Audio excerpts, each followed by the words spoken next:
Let's speak now to Paul Charles, head coach of the London Irish under-12s rugby team.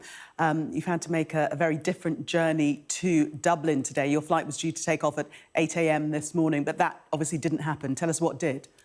So after lots and lots of work behind the scenes, we have 120 people who've just landed in Dublin from a packed ferry after a 4.5-hour journey and plus a 4-hour coach ride. Lots of work in the background, but we had to get here because we have 120 people playing rugby on Sunday and Saturday at a festival. So how difficult, and congratulations on getting to Dublin tonight, but how difficult was it to get there, and what support did you receive? Like honestly, we had lots of understanding from Aer Lingus, and we're still in communication with them. But actually, the goal of getting here was about getting these guys somehow here. So we had lots of support from places like Westway Coaching and Stenaline, who really made sure that we got to the place. Sorry, I'm on a moving coach at the moment and you can see these people have been with me, but we had lots of support from that.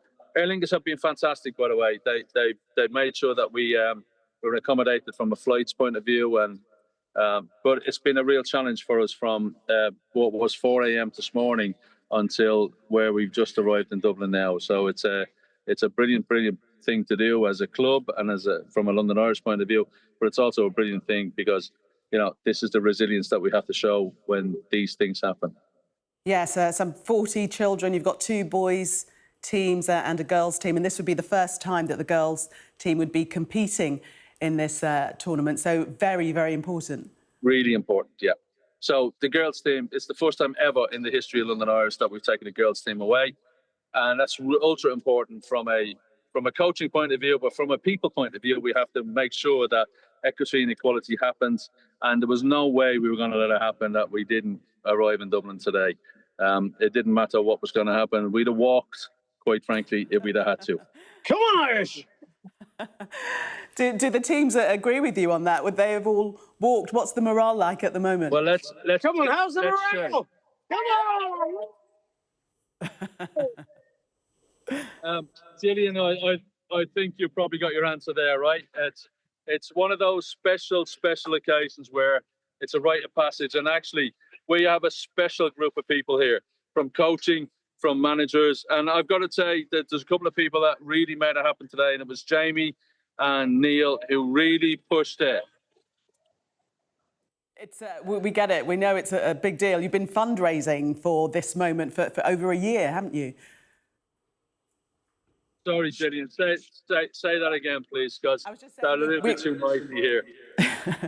we realise what a big deal it is for you because you've been fundraising for this moment for more than a year.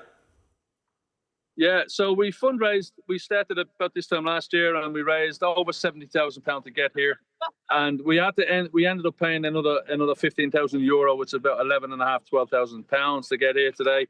But hopefully, Aer Lingus will make sure the refunds happen for us, and I hope that this nod is a nod towards that. But actually, it's much more than that. We're building young men and women here, and it's more than money. It's about London Irish and the resilience that we show in the Irish community in London, and getting over here and making sure that we do things properly. Okay, last quick question, and it only requires one word. Are you going to win? Yeah!